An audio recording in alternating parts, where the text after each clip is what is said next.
Okay, as you can see here, the radiolucency over here, which is actually here you cannot see, you cannot tell whether this is the buccal or the palatal root. Here you can identify, but if you navigate again, see, this is the palatal, and then if you go out, then it will be the buccal. This is the good things about seeing more than one image at the same time. This is how would the radiolucency appear from the top. If we go here, see, this is the 4 and this is the 5. This is the carious cavity, pulp horn, and then we started into the roots, buccal, palatal, and you can see that the radiolucency is located on the palatal surface. Palatal surface. I'll take you back again, reposition, and let's see how it appears on the other side. Okay, so this is the radiolucency over here. If we go back, this is the 5, and this is tooth number 26. This is the first premolar left side. Okay, mesiobuccal, palatal, and this is the distal-buccal root, and then you go on, continue. This is the 7 and the 8. As you can see that the air shadow over here decreases in size because the tongue almost occludes with the soft palate, and then we end up with the most distal side. Let me get you back to the orientation over here. Now we are in the maxillary tuberosity in the left maxilla. Okay, maxillary tuberosity in the left maxilla, and now I'll put you just in the center. Let me go back again. Have a look at this radiolucency, the rounded canal over here. Actually, this is the inferior dental canal. Okay, inferior dental canal over here, this one, and you end up with the mandibular foramen in the medial surface of the mandible. See how it looks here. See how it appears on this side.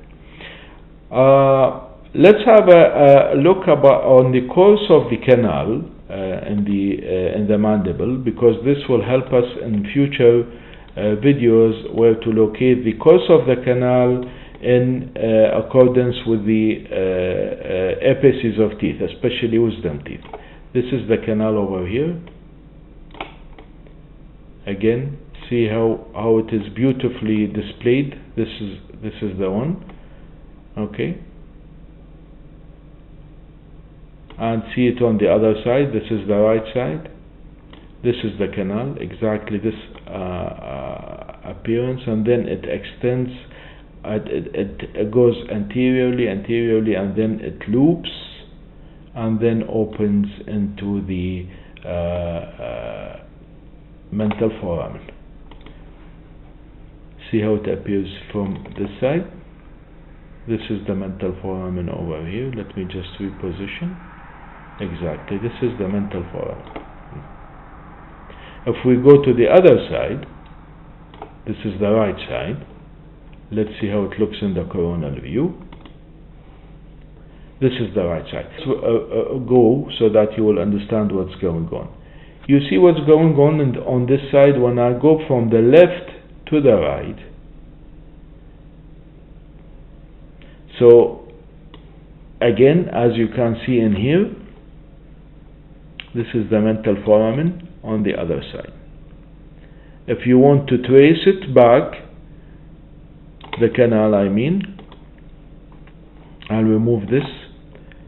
This is the mental foramen over here on the right side, and then I will go back. This is the canal. This is the canal. Now the canal is mixed with the submandibular gland fossa, but you can still see the walls. extending. We're going posteriorly, okay? Posteriorly. This is the canal. We're going up into the ramus, and then we will end up with the mandibular foramen. Again, on the right side, you will see it here on the right side. Okay, let me just put it again, because this is our guide. Okay, this is the mandibular foramen on the right side. And this one, as we see it from front, and this is how we look at it from the side, from the sagittal view. So the coronal view actually gives you the opportunity to, these are the vertebrae, as if you're looking at the front of the patient. The coronal view gives you the chance to view the patient's tissue or tissues or images from an anterior to posterior or posterior to anterior view. This is the maxillary sinus. Now this is the right side, okay, this one, and this is the one which is on the left side. This looks a bit flipped, but our reference is this letter R over here. Wherever the crosspin is located, then this is our reference. If you want to have a look at the hyoid bone, I hope it will be covered in this view. This is the hyoid bone from a coronal view. Okay, this is the body of the hyoid, and then we go into the posterior horns. Anyways, so this is how structures would appear. Suppose you want to check the quality of this filled upper molar, then you're going to have a look at it as if you're going to see it from a mesiobuccal, okay, palatal. Sorry, this is the distobuccal now. Okay, and this is the palatal filling. I can say that this is a good filling, and this is the mesiobuccal root. However, you can see a small radiolucency on the mesiobuccal root. This could be a scar. Anyway, we're not talking endodontics here, but this is just to give you an idea how would it appear when you look at the patient from the anterior view.